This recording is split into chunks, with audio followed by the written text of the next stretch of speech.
네, 안녕하세요. 주식비서 수요일 시황 방송인데, 자, 이번 주는 목요일 날 이렇게 영상을 올립니다.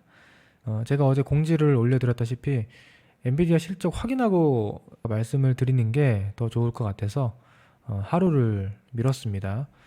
네, 그리고 엔비디아 실적이 발표가 됐고 실적 잘 나왔죠. 네, 잘 나왔는데 일단 시간외에서 반응이 영 좋지 않아서 오늘 우리 시장이 좀 안 좋은 쪽으로 영향을 또 받았고요. 반도체 종목들이 사실 수요일장에서는 오후에 굉장히 좋았었는데 오늘 그걸 다 반납하고도 더 하락하는 종목들이 많이 나왔고 뭐 또 오히려 그 외의 종목들 움직이는 종목들이 좀 있었는데 아무튼 지금 전체적으로 시장이 굉장히 어수선하고 또 엔비디아 때문에 잔뜩 긴장한 상태에서 심리도 굉장히 안 좋고 굉장히 어려우실 것 같아요, 여러분들. 그리고 코스닥 지수 보시면 최근 7거래일 연속 지수가 하락을 했거든요. 많이 하락한 건 아니지만 전체적으로 하락하는 종목이 많고 이 일주일 이상의 기간 동안에 좀 뭐랄까요 굉장히 답답하고 좀 짜증나는 장이 이어지고 있다 보니까 지금 좀 힘드시지 않을까 그렇게 생각하는데요. 오늘 한번 전체적으로 제가 핵심만 좀 정리를 해보도록 하겠습니다. 엔비디아 먼저 간단히 짚어볼게요. 뭐 다들 뭐 뉴스를 통해서 확인하셨을 텐데 일단 이번 2분기 실적 굉장히 잘 나왔고 매출과 총 매출 이익률 다 예상치를 상회했습니다. 근데 이제 그 전에 과거에 엔비디아가 예상치를 항상 매 분기 뛰어넘었던 것에 비하면 이번에는 조금 실망스럽나? 라고 생각이 들 수도 있어요. 그러니까 이게 참 웃기는 게 그런 얘기가 있잖아요. 전교에서 1등 하던 친구는 전교에서 2등, 3등만 해도 혼나잖아요. 이 1등이라는 기대치가 있으니까. 전교 20등, 30등이 2등, 3등을 하면은 굉장히 잘한 거지만 엔비디아 같은 세계 1등 기업이 항상 보여줬던 퍼포먼스에 비해 조금 좀 약했다? 이런 거 가지고 시장에서는 뭐 성장이 꺾이는 거 아니냐, 실적이 좀 실망스럽지 않냐 이런 얘기들도 나오는 이제 그런 상황인 것 같은데 어쨌든 객관적으로 보면 어마어마한 실적이 맞고요, 이번에도. 그리고 성장의 어떤 속도나 이런 것들이 당연히 성장의 속도가 계속 더 가팔라질 수는 없습니다. 기저효과라는 게 있기 때문에 이 속도는 어쨌든 계속해서 점점 줄어들 수는 있어요. 근데 이 전체적인 매출의 크기, 이 파이는 꾸준하게 성장하고 있는 추세가 확인되고 있고 그 다음 3분기나 뭐 앞으로 4분기 내년에 대한 전망치 역시도 아직은 뭐 의심의 여지가 없는 것 같습니다. 그러니까 이건 어떻게 봐야 되냐면 이제 주가가 고점을 쳤다, 이제 뭐 하락한다 이렇게 보기는 아직 어려워요. 앞으로 중장기적인 상승은 더 이어진다라고 보는 게 맞는데 상승의 속도 그리고 각도의 문제죠. 지금까지 올라왔던 각도대로 계속 올라가기는 좀 힘들다. 그 정도 생각으로 좀 보면 될 것 같아요. 그동안에도 계속 올랐지만 특히 이제 작년부터 올해 상승 속도나 폭이 굉장히 가팔랐잖아요. AI 덕분에. 근데 이제 이 속도가 계속 이어지느냐 아니면 우상향을 하지만 조금은 더 완만하게 가느냐, 이 문제인 것 같거든요. 이번에 나온 실적을 봤을 때는 앞으로 추가적인 성장에 대한 의심은 없는데 이 속도의 조절로 보면은 괜찮을 것 같고요. 결국 주가가 좀 떨어지면 또 매수세가 들어와서 올라가고 좀 너무 강하게 오르면 조정을 받고. 자, 그럼 우리나라 반도체 기업들을 기준으로 생각해 보면 엔비디아의 장기 상승은 살아있지만 단기적으로 출렁일 수 있다. 단기적으로 속도가 조금 줄어들 수 있다.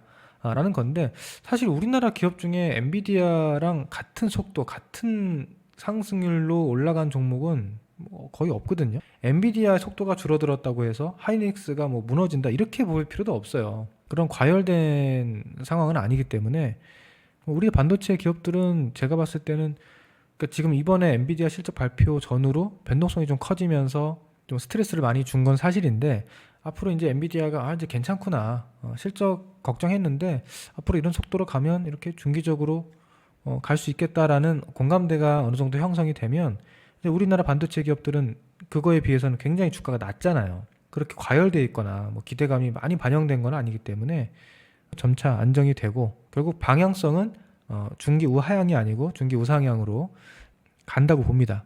그러니까 이럴 때 주가가 흔들릴 때 좀 답답하고 힘들 수는 있지만 오히려 좀 비중을 늘리는 기회, 보유하고 있다면 좀 기다릴 수 있는 그런 자리라고 봐요. 자, 그리고 지금 현재 시간 이제 저녁 시간인데요. 아까 우리 장중에만 해도 나스닥 선물이 마이너스 뭐 0.6, 0.7 이렇게 꽤 큰 폭으로 하락 중이었고 당시에 엔비디아도 시간외에서 마이너스 6%, 7% 하락 중이었어요. 급락 중이었어요. 근데 자, 현재 시간 보시면 엔비디아가 시간에서 마이너스 2%대까지 올라옵니다. 그리고 지금 애플이나 마이크로소프트 같은 기업들이 시간에 올라오면서 현재 나스닥 선물이 플러스로 양전했습니다. 양전했고 엔비디아도 지금 분 차트로 보시면 이거 시간의 거래를 볼 수 있는 건데 지금 시간에서 이렇게 올라오고 있는 거예요. 아침에 여기였어요. 아침에 우리 장중 아침에 아까 116불, 116.5 이 정도 있었다가 오후에 좀 올라오긴 했거든요. 근데 지금 우리나라 장 끝나고 지금 미국 새벽 시간인데 미국 새벽 시간에는 엔비디아가 추가적으로 낙차를 해소하면서 결과적으로 실적 괜찮았다. 그러니까 아침에 좀 실망하는 척을 했지만 이게 지금 우리나라 개인 투자자들 서학개미들이 실망을 한 거였나? 지금 미국 사람들이 이제 잠에서 깨어나서 새벽 시간에 보니까 실적 괜찮네 라고 하면서 매수세가 좀 들어오는 그런 느낌인 것 같기도 하고요. 그래서 오늘 이제 뭐 이따가 미국이 개장을 해봐야 되겠지만 엔비디아가 뭐 마이너스 막 7%, 10% 폭락하는 것만 아니면 이미 이게 올라온 폭이 있잖아요.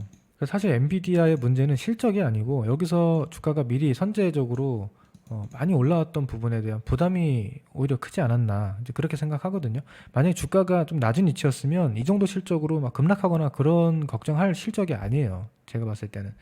그래서 이렇게 올라왔기 때문에 한번 차익 실현이 나오는 그런 느낌인 것 같고, 그래서 만약에 오늘 나스닥 시장이 지수상으로 마이너스를 보이지 않고 보합권이나 반등으로 마감이 된다면 내일 우리 시장 어떻게 될까요? 반등하겠죠.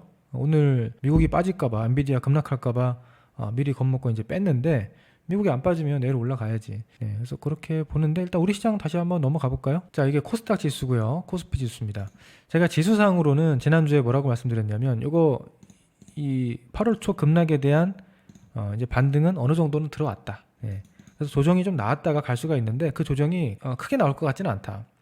제가 이걸 근거로 말씀드렸잖아요. 지수가 반등을 하긴 했는데 신용잔고가 별로 늘어나지 않는 이런 흐름을 봐서는 지금 우리 시장이 아직도 굉장히 경계를 많이 하고 있고 자신 있게 매수세가 들어오지 못하고 있다. 그래서 보통 이럴 때는 시장이 급락을 안 한다 그랬어요. 신용이 늘어나고 이런 레버리지 물량이 늘어나면 다시 급락할 수가 있는데 지금 아직 그럴 단계가 아니다. 결과적으로 보면은 좀 지수는 조정을 아주 완만하게 크게 눌리지 않는 선에서 소화를 하고 있는 거고요. 코스닥이 그나마 조금 더 밀리긴 했는데 코스닥도 지금 실제 종목별 체감에 비해서는 지수는 거의 뭐 크게 눌리지 않는 선에서 조정을 아주 견조하게 소화를 하고 있죠. 근데 이제 아까 말씀드렸다시피 미국이 오늘 밤에 이렇게 반등을 해버리면 엔비디아가 별로 안 빠진다 그러면 이거 오늘 뺀 거에 대한 바로 회복이 일단 들어와야 되겠죠. 자, 그리고 요즘에 힘들었던 게 뭐냐면 지수는 저렇게 많이 안 빠졌는데 오늘 보시면 이게 지금 코스피 코스닥 상승 종목수랑 하락 종목수인데 오늘 하락 종목수가 1800개 가까이 되죠. 상승 종목수는 700개 정도 됩니다. 그러니까 하락 종목수가 상승 종목수보다 2배 이상 훨씬 더 많아요. 근데 이게 오늘만 그런 게 아니고 최근 7거래일 중에 6거래일이 이 정도가 나왔습니다. 그러니까 어제가 조금 그나마 하락 종목수가 덜했고요. 지난주 중반부터 이번 주 월화까지 계속 하락 종목수가 막 1800개, 1700개, 심하면 2000개씩 나왔어요. 그러니까 지수는 뭐 요 정도 조금 빠진 것 같은데 실제 종목들은 줄줄줄 하락하는 이제 그런 양상이 있었고, 그럼 지수가 왜 이렇게 덜 빠졌나 봤더니 이제 코스닥에서 시가총액 비중을 꽤 많이 차지하고 있는 바이오 섹터가 최근에 괜찮았죠.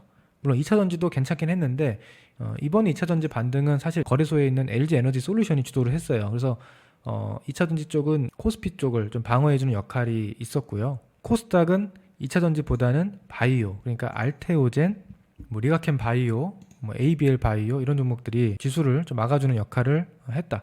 그 외의 종목들은 아마 대부분 좀 밀렸을 거예요. 왜냐하면 이 하락 종목 수의 숫자가 증명을 하잖아요. 그러니까 우리가 봤을 때는 그날 움직이는 종목들이 있거든요. 하루는 저출산 테마가 움직이기도 하고 뭐 로봇 테마가 움직이기도 하고 뭐 오늘처럼 자율주행 테마가 움직이기도 하고 계속 테마는 움직이는데 우리가 그것만 보면 안 돼요. 그러니까 그런 종목을 쫓으려고 자꾸 여기저기 이슈를 따라서 움직이다 보면은 가끔 운이 좋아서 이게 맞아서 수익이 날 때도 있지만 결국 매일 하락 종목수가 1800개, 1700개 나온다는 거는 확률이 그만큼 굉장히 낮다는 거예요. 내가 오를 종목을 맞출 확률이 지금 거의 30%도 안 되거든요.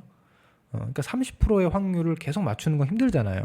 그렇기 때문에 요즘 같은 장이 이 지루한 와중에 여기저기 내가 매매를 열심히 시도하면은 뭔가 될 것 같지만 막상 굉장히 낮은 승률이 나오면서 오히려 계좌를 더 갉아먹는 그런 상황이 벌어지는 거죠. 그래서 요즘 같은 장이 가만히 있기도 굉장히 힘들고 그렇다고 매매를 막 해보자니 막상 수익 내기가 힘들고 그런 장입니다. 그래서 시장 난이도가 매우 높았다.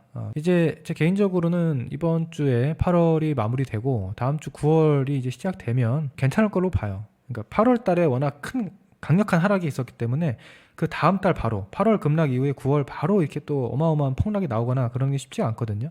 그래서 저는 여전히 시장이 당분간은 추가적인 급락할 가능성은 낮다라는 의견을 유지를 하고요. 이제 한번 중간 조정을 소화했기 때문에 이제 9월은 한 단계 더 높은 곳으로 코스닥 800포인트를 한번 시도하는 그런 흐름, 그리고 코스피 지수는 2750 이상 한 2800 가까이 한번 시도해보는 그런 흐름이 나올 수 있다. 자, 그러면 어떤 종목들을 봐야 되느냐, 지금 어떤 종목들을 사야 되고 기다려야 되느냐, 뭐 팔 종목은 없느냐, 그걸 한번 제 의견을 말씀을 드려볼 텐데, 일단 이렇게 한번 정리를 해봤어요. 그룹을 3개로 나눠서 일단 올해 2024년도에 실적이 나름대로 성장하고 있는 종목들, 실적 성장주들이 있죠. 대표적으로 일부 반도체 기업들이 있고, 반도체가 다 성장하는 건 아니고 일부 핵심 반도체들이 성장하고 있고, 그다음에 조선주들이 올해 실적 턴어라운드 나오고 있고, 그다음에 전력망, 화장품, 뭐 방산, 이 외에도 몇 개 섹터가 있는데 대표적으로 얘네들이 실적이 성장하고 있는 종목들이고, 올해 1분기, 2분기, 3분기 초까지 주가가 굉장히 좋았습니다. 근데 이제 3분기 들어와서 최근에 다 안 좋아요. 그러니까 좀 조정을 거치고 있는, 성장에 대한 이제 어떤 피크 우려도 있고, 그동안의 과열에 대한 조정을 소화하는 이제 그런 흐름으로 볼 수가 있는 이런 그룹이 있고요. 얘네들이 조정을 받으니까, 그러니까 실적이 좋은 애들이 조정을 받으니까 반대로 어디가 움직입니까? 비실적주들. 그러니까 당장 실적으로 증명하거나 실적이 좋아지고 있는 기업이 아닙니다. 대표적으로 바이오, 뭐 2차전지, 아니면 뭐 테마주들은 실적이랑 상관이 없어요. 근데 이런 종목들의 장점은 뭐냐면 그만큼 주가가 많이 내려왔거나 그동안 오르지 못했다라는 게 장점일 수 있거든요. 거기다 최근에 이제 금리 인하 가능성이 생겼잖아요. 그러니까 금리 인하 가능성의 어떤 수혜를 볼 수 있는 섹터가 또 마침 바이오나 2차전지, 뭐 그 외 건설 등등이 있는데, 얘네들이 그런 것들이 좀 겹치면서 실적주들 조정 타이밍에 이제 완전히 반대편으로 시장이 컨셉을 바꾼 거죠. 이런 쪽에서 가격 매력을 기반으로 반등이 나왔다. 그래서 이 두 섹터 간에 약간 이제 크로스가 나온 거죠. 크로스가 나오면서 이쪽이 최근에 좋았고, 이 1번 그룹, 실적주 그룹이 최근에 좀 조정을 받는 그런 양상이 있었습니다. 뭐 엔비디아 영향도 있었겠죠, 반도체 쪽은. 그다음에 최근에 보면 밸류업 섹터, 은행, 보험, 뭐 자동차는 약간 이제 중간인 것 같고, 특히 이제 은행주들이 괜찮았어요. 이게 KB금융 주가인데, 은행주를 투자하고 있는 분들은 최근에 장이 뭐 급락장이 있었고 요즘에 뭐 엔비디아 때문에 난리가 났어도 별 문제가 없습니다. 그러니까 은행주를 투자했으면 별로 문제가 없어요. 근데 은행주를 저는 개인적으로 선호하지를 않고, 아마 다른 개인 투자자 분들께서도 대부분 은행주를 그렇게 선호하지 않는다고 보거든요. 제 주변에 은행주를 투자하시는 분들은 보통 어떤 분들이냐면 은행원들, 제 와이프가 이제 은행원 출신이라서 주변에 은행원 지인분들이 좀 있는데, 은행원 분들은 우리 사주, 자기 회사 주식을 그냥 꾸준히 적립식으로 매수해서 절대 안 팔아요. 시세 차익을 노리려고 사는 게 아니고 그냥 평생 가져가면서 배당 받고 그냥 거기다 재테크를 하고 있는 거예요. 그러니까 최근에 주가가 많이 올랐어도 팔 생각이 별로 없어요. 파시는 분들 간혹 계시는데, 그냥 나는 이거 뭐 나중에 은퇴할 때까지 가져가련다 하시는 분들이 보통 많거든요. 그러니까 그런 분들 말고는 뭐 애초에 매매를 많이 하지도 않을 뿐더러 매수했어도 이미 수익 내고 이제 매도하고 나오신 분들이 많죠. 그래서 이런 종목들이 사실 요즘에 좋았는데, 그렇다 보니까 지수는 이런 위치에 있지만 실제 다른 종목들, 은행주를 제외한 종목들은 그만큼 많이 내려왔다는 얘기죠. 다른 종목들은 주가가 이렇게 많이 내려왔다는 얘기예요. 그러니까 지수가 여기 중간값에 있는 거죠. 자, 그런데 이제 저는 앞으로 어떻게 보냐면, 이제 뭐 제 개인적인 의견입니다. 제 의견이 항상 맞지는 않지만 참고 삼아 들어보세요. 저는 어쨌든 실적주를 선호하는 성향이고, 바이오주들은 보통의 경우에 선호하진 않아요, 바이오주는. 그리고 2차전지 섹터는 제가 보유는 가능하다고 했죠. 중장기적으로 보유하는 건 괜찮다. 근데 비중이 너무 크면 안 되고, 뭐 신규 매수를 적극적으로 하기에는 아직은 아닌 것 같다. 앞으로 업황이 턴어라운드 하려면 조금 시간이 필요해 보인다 라는 의견이었는데, 최근에 좀 올라왔잖아요. 아직 실적이 좋지 않고요. 지금 리튬 가격이나 이런 것들이 제대로 턴어라운드 하는 그런 상황이 아닙니다. 그렇기 때문에 지금 이거는 저는 뭘로 보냐면 기술적 반등이라고 봐요. 아직 본격적인 턴어라운드는 아니다라고 보거든요. 중장기 보유는 여전히 유효하다고 보지만, 바이오 쪽은 글쎄요, 뭐 괜찮은 것 같아요. 바이오 쪽은 제가 선호하지 않을 뿐이지 지금 추세도 괜찮고, 뭐 지금 금리 인하 스토리랑도 잘 맞아 떨어지고 요즘에 좋은 내용들도 많고, 특히 알테오젠 같은 기업은 좋다라고 말씀을 드렸잖아요. 저희 카페에 분석도 올려드리고 했는데, 알테오젠을 중심으로 그쪽에 있는 종목들은 뭐 추세적인 보유, 추세가 꺾이기 전까지는 계속 보유하는 관점 저는 괜찮다고 봅니다. 다만 단기적으로는 추격 매수를 무리하게 하면 안 될 것 같아요. 왜냐면 최근에 이쪽이 쉬면서 바이오 쪽으로 자금이 좀 몰렸는데 그러면서 시세가 나온 종목들이 있잖아요. 이쪽은 약간 무거워졌어요. 지금 단기적으로 좀 무거워졌다. 그래서 바이오를 지금 추격 매수하는 거는 조금 불리할 수 있다. 저는 오히려 지금 이쪽을 조정시 매수하는 관점이에요. 그러니까 2분기 실적을 잘 보시면 2분기 때 1분기 이어서 2분기까지 실적 성장성이 굉장히 강하게 유지되고 있는 종목들이 있습니다. 그런 기업들은 실적이 좋잖아요. 실적이 좋은데 주가가 내렸죠. 그럼 뭐예요? 매수해야지. 그러니까 실적이 별로 안 좋은데 반등하는 기업은 추격 매수할 게 아니고 반등 시 비중을 좀 줄이는 게 저는 맞다고 보고요. 실적이 좋은데 떨어지는 기업은 매수를 하는 게 맞다고 봐요. 물론 정확한 타점, 정확한 저점을 알 수가 없기 때문에 우리가 이제 분할 매수로 접근을 하는 거고요. 이번에 이제 반도체 쪽도 엔비디아 관련해서 출렁임이 또 있었기 때문에 이제 이런 계기를 삼아서 한번 저점이 만들어질 수 있는 타이밍이 조만간 오지 않을까 그렇게 생각도 해보고 있습니다. 그래서 저는 이쪽을 좀 선호하고 있다 말씀을 드리고, 마지막으로 밸류업 섹터는 아까 은행도 봤지만 이번에 이 밸류업이라고 하는 이 컨셉 자체가 주가가 좀 싸니까 주가를 부양시키자, 그게 골자잖아요.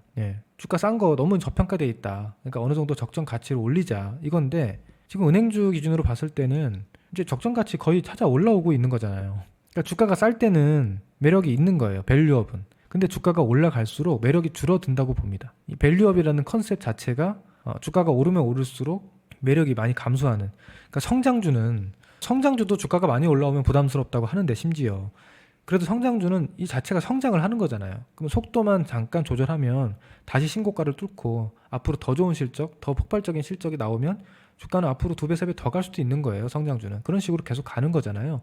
근데 밸류업은 기본적으로 성장 기반이 아니고 가치 기반이기 때문에 이거는 주가가 올라오면 올라올수록 저는 점점 더 매력은 줄어든다 라는 생각이 있어서, 뭐 중장기적으로 좀 안전하게 가겠다 그러면 모르겠는데 제 개인적으로는 그렇게 매력을 느끼지는 못하고 있습니다. 그래서 2번, 3번 섹터보다는 저는 1번 섹터에서 이번에 저점 매수 기회가, 좋은 매수 기회가 찾아오고 있다 그렇게 생각을 하고요.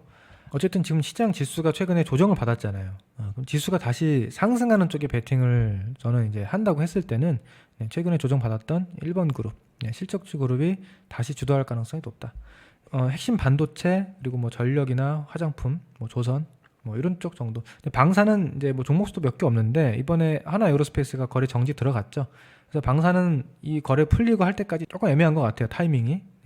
하나 에어로가 없는 상태에서는 그렇게 의미 있는 흐름이 나올 것 같지는 않아서 방사는 잠깐 좀 지켜봐야 될 것 같고, 반도체, 조선, 전력, 화장품 이쪽을 중점적으로 보고 있다 이렇게 말씀을 드리고, 세부적인 종목은 제가 지난주에 이제 2분기 실적이 굉장히 잘 나온 종목들을 제가 한번 메모를 해봤다라고 말씀을 드렸잖아요. 여기 대부분 있어요. 방금 말씀드린 섹터의 핵심 종목들이 이 안에 있으니까 한번 잘 참고하셔가지고. 자, 그래서 뭐 엔비디아 실적 이슈는 일단 지나간 것 같고요.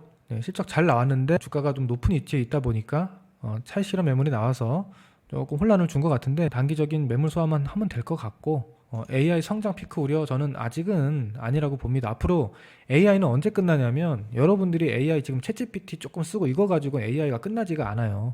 제가 봤을 때는 이제 온디바이스 AI 이런 개념으로 들어와서 우리의 실생활에 AI가 아주 밀접하게 침투를 해야 그때 거기서 뭐 버블이 나오고 실적이 나오고 하는 거지, 지금은 인프라 투자 단계잖아요. 그러니까 엔비디아가 데이터 센터에 들어가는 칩을 판매하는 아주 초기 단계입니다. 초기 투자 단계고, 앞으로 이거를 활용해서 뭐 애플이라든지 마이크로소프트가 수익을 내는, 실제 서비스로 수익을 거둬들이는, 그러니까 B2C 고객들에게 수익을 거둬들이는 그 시기가 갈 때까지는 AI는 계속 간다고 봅니다. 그러니까 인터넷 혁명과도 비슷하다고 봐요. 그러니까 인터넷 혁명도 초기에는 이런 의구심들이 많았어요. 이게 끝난 거 아니냐, 앞으로 뭐 더 성장할 수 있느냐 했지만, 결과적으로는 전 세계 사람들이 인터넷 쓸 때까지 이게 성장을 했거든요. 지금은 우리가 이제 스마트폰으로도 인터넷 할 정도로 인터넷이 그냥 보편화됐잖아요. 근데 그런 점에서 봤을 때는 AI가 아직은 뭐 갈 길이 한참 멀었다라고 보는데, 벌써부터 성장 피크 우려하는 거는 글쎄 너무 보수적인 관점이 아닌가 그렇게 생각을 하고요. 우리가 주식 투자를 하는 사람 입장에서는 이런 성장의 꿈을 한참 많이 열어놔야 돼요. 뭐 이런 거를 나는 못하겠다 그러면 주식 투자하면 안 되지. 그냥 뭐 안전하게 채권이나 하고 뭐 적금이나 해야죠. 이런 성장을, 이런 꿈을 못 믿으면 주식하면 안 된다고 봐요, 저는. 그 다음에 경기 침체 우려, 환율 하락 우려가 최근에 조금 있었는데, 근데 경기 침체 우려는 잘 모르겠어요, 저는. 아니, 왜 벌써 경기 침체를 우려하는지. 그러니까 금리 인하를 시작하는 거 가지고 경기 침체라고 일단 프레임을 씌우는 것 같은데, 물론 과거에 금리 인하가 시작될 때 경기 침체가 시작되는 경우가 있었습니다. 근데 그게 항상 금리 인하가 시작되자마자 침체가 되는 건 아니에요. 그러니까 당장 침체가 되지 않는 금리 인하라면 오히려 유동성이 한 번 더 확장되는 그런 국면에서 버블을 만들어낼 수 있거든요. 예, 그렇게 버블이 만들어지고 나서 나중에 이제 꺾이는 그런 단계가 갈지 몰라도 그냥 금리 인하는 경기 침체야 라고 프레임을 만드는 거는 저는 개인적으로 오히려 시장에서 좀 반대로 몰아가는 게 아닌가, 예, 반대로 몰아가서 겁을 주는 그런 플레이가 아닌가, 개인적으로 그렇게 좀 생각을 하고 있어서 경기 침체가 만약에 정말 오면은 이제 그때는 우리가 어떻게 또 대응을 해야 되겠지만, 만약 경기 침체가 아니라고 한다면 최근에 이 뭐 8월 초에 조정부터 시작해서 이 모든 거는 어떻게 보면 겁주기 성격의 흔들기다. 그러니까 오히려 이번 이 수출량임을 이겨내면 경기 침체가 아니라고 하면 시장은 오히려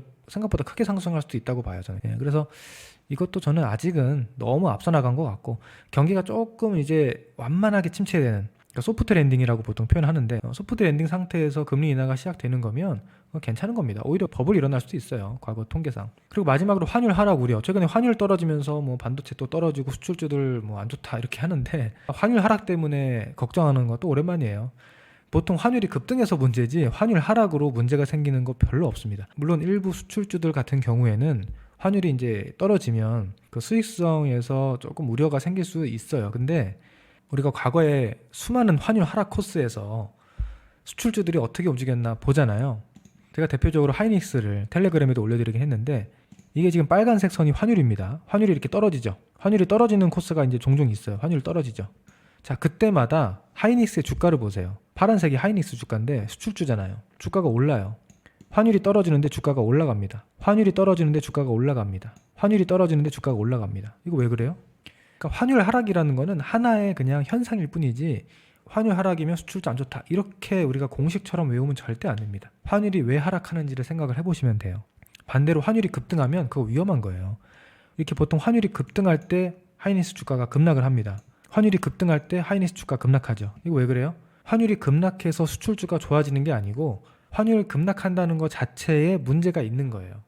매크로적으로 큰 위기 상황이거나 경기가 침체되거나 뭐 신용 위기가 오거나 그럴 때 환율이 급등하는 거지, 수출주 좋아지라고 급등하는 게 아니에요. 그래서 최근에 환율 하락 가지고 또 위기론을 조장하는 이제 그런 목소리도 있었는데, 저는 이제 그거는 좀 그냥 우선 넘겨야 되지 않나 그렇게 생각을 합니다.